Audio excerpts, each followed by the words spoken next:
Hey everyone, it's Kai, and it's another Stream Tuesday, but you know, feels like the hype has died down a bit because overdress reveals have pretty much finished because it got released last weekend. So if you just want to proxy and play and test, then, you know, so you can do it, you can do it.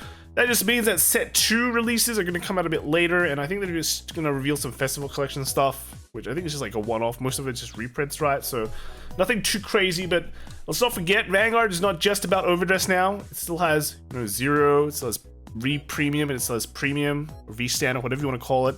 So yeah, there is some more PRs being released, and I mean, you guys probably hate PRs by now. You're going like, wow, you know, PRs, they're never going to be released.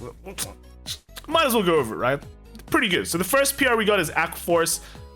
Auto regard circle at the end of the battle that this unit attacked a Vanguard. If it is the first battle of that turn, counterblast 1 and put this unit on the bottom of the deck, and then look at top 3 cards of your deck, choose up to 1, call it to an additional regard circle, and put the rest on the bottom of your deck in any order. So ideally, you attack with this first. It's on an Excel circle, so it's like 14k, and then you can get another attack from it with counterblast 1. At least you can choose from the top 3 of the deck, so that's okay. It's not bad. It's not bad. Next one we have is a Mega Colony card, which is actually all right, I think. This is auto when this unit is placed in the Vanguard circle or regard circle. Counterblast 1, choose one of your opponent's rear guards without any cradle markers and put a cradle marker on it. If you did not choose, draw a card. So this is kind of nice. It's supporting the cradle mechanic, which kind of desperately, well, kind of fallen flat on itself when it first got released. Like, it was cool, but you know, it was Luard, and then it just went downhill from there, right? Because, you know, Divine Lightning Radiance came out, and man, what a good set that was. So this is at least giving you some love for that old mechanic that it desperately needs. And then the second effect is Vanguard Circle or Regard Circle continuous.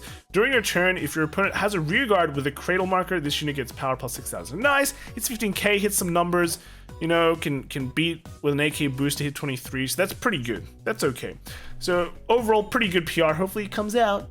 Hopefully it comes out. But you know, that's not all. They did reveal some Token Rambu stuff. So Token Rambu is one of the 2 collab sets they're doing with, you know, other IPs. And just bear in mind, no, this is not a Lyrical Monasterio thing. I mean, it looks pink, but Token Rambu is all about the pink.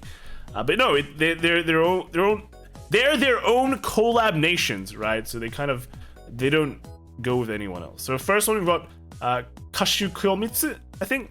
So when this card is just run upon, if you go in the second draw card. So it's, yeah, average D starter, right? Nothing very special here. Just the same old, right? So the grade 1 is Kashu Kyomitsu, Kashu Kyomitsu Sento. Okay, so this one is when this unit is rode upon by Kashu Kyomitsu Toku, look at the top card of your deck and put that card to the top of your deck or into your soul. So this is the grade. I don't know why they didn't translate the kanjis, right? The names. But yeah, this is kind of interesting. It's the ride line. It looks like it's just riding himself. And if you ride the grade 2 on top of this one, you can look at the top card of your deck. And then if you go, wow, it's a trigger, I'm just gonna leave it on top. But if it's not a trigger, just put it into your soul, which is nice, because soul generation is also good too. Like soul resource is pretty important in Vanguard D, at least. So pretty good. And then the second effect is just your average on the regard circle. During your turn, this unit gets power 2000. So actually, that's not a bad one. Like a lot of the other grade 1s and things like that, they have like, it has to attack to get the 2k. This one just like during your turn gets 2k, so it's always a 10k beater. So it's not bad. It's not bad. Could be worse. This is the grade 2. We've got Kashu Kyomitsu Toku. So when this unit is rode upon by Kashu Kyomitsu Kiwame, search your deck for up to Yamato no Kamiyasu Sada, and then reveal it and add it to your hand and shuffle your deck. And then the second effect is just during your turn, this unit gets power 2000. So pretty good too, right? 12k beater for free. But yeah, so if your grade 3 rises, you search your deck for another card, which is actually the next card we're going to reveal, which is a grade 2. So pretty good. It's like searching for Virina, except, you know, well, I think it's free. It's free. It's nice. It's nice. So this is Yamato no Kamiyasu Sada. So it's an act not once per turn. Regard circle, counterblast 1. For this turn, this unit gets power plus 5000. If your Vanguard is Kashu Kyomitsu Kiwame, power plus 10,000 instead of 5,000. So it's big, you know. CB1, you can become plus 5k. if you want. You know, 15k is nice against a grade 2 body, but hits 20. And then it's not once per turn, so you can, if you're like, wow, I've got 5 face-up damage and I want to use it all, let's just spam it, becomes plus 50k. Pretty good, right? 60. Could it's D power, like it's D effects, D power. And then lastly, we've got Kashu Kyomitsu Kiwame. So during your turn, if you do not have any face-up cards in your damage zone, this unit gets power plus 10,000. So that kind of not once per turn counterblast 1 effect comes in handy now, because you know you can make sure you have face down damage and get that power plus 10,000. And then the second effect is active Vanguard circle once per turn, counterblast 1 and soul blast 1. Look at the top card of your deck, put it to the top or bottom of your deck and draw a card. So that's pretty good, right? You see, you just draw one anyway. If it's a trigger, you can put it to the bottom. I don't know why you'd want to do that, but just draw it, right? Draw it. It's just nice. It's very, it's like this is a trial deck, all right? This is a trial deck card. It's not something super special. At least you can look at stuff, I guess. Just kind of draw what you want and put away what you don't want. So yeah, it's okay. It's okay. It's got a mix of like, you got your old alt mile jointed in, but yeah, it's a trial deck card. That's kind of it, right? And then they've got the set list here for the trial deck, kind of similar. A lot of kanji, you know. And they've got the picture of all the Token Rambu rares here.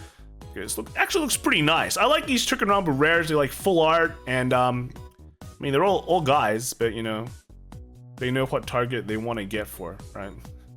They got the money, you know. But yeah, this full SP art looks really nice, and I think we got another one as well. This is Monster Strike. They're gonna collab with this, really big in Japan, Monster Strike, and I mean it's pretty interesting art, you know. That was a second trial deck. This is a third trial deck, I think. So 3 trial decks being released for Monster Strike. Big stuff. And then they've got some, you know, pictures of the cards. They've got like the Monster Strike rare, which is, again, they've got the name on top here, and full art, which is, I mean, these full arts are pretty cool. They got strange fonts as well. And they, like, the trial decks come, like, even the Token Rambu ones come with these power counters, which are really cool. And this one is red. The Token Rambu one is pink. So yeah, and I think you see the nation here is like an orange color. They have these, they have more cards revealed here. They've got their own over triggers, it seems. Might have different effects as well. But yeah, so pretty nice stuff. And then lastly, they do show us the gimmick of what Monster Strike will be, and that is called the gacha, right? Gacha Ridora. So it's just apparently the main gimmick of Monster Strike is gaching. Like, so they're gonna reveal this card later on. But what is interesting is that the English Vanguard did tweet this, so it's quite possible that Token Rambu is coming back into English, right? I mean, we did get the first set for Token Rambu, but we didn't get the second one, and the second one was actually really strong, right? The second Token Rambu set actually won like Japanese nationals, I think. Did it come second at Worlds? Well, at least WGP. So the second Token Rambu set was very strong, but we actually missed that. But it does mean that there's precedent for Token Rambu to come out in English. So if they're gonna revive this is probably not a bad IP to revive, to be honest. But you know, they didn't do Monster Hunter. I mean, not Monster Hunter. I mean Monster Strike. So you know, by not tweeting Monster Strike, I think then it's kind of confirmed that Monster Strike won't be coming out into English, and I guess it's kind of fine, right? Because I think more people would know about Token Rambu in English than Monster Strike, I guess. I'm not sure. Let me know what you guys think, but I think a lot of Fujos, a lot of girls do know Token Rambu, so yeah, it's kind of a good way to get that group of players into the card game as well, especially with like what they're doing with it. It looks like a big booster. Lots of cards, lots of cool things, so it's nice to see what's happening with that. Let me know what you guys think. Do you like the Token Rambu stuff? Are you gonna build your Token Rambu deck when it comes out? Because, bros, I actually do have a Token Rambu premium deck. Yeah, so that's it for me, guys. Let me know what you guys think, and I'll see you guys next time. Bye.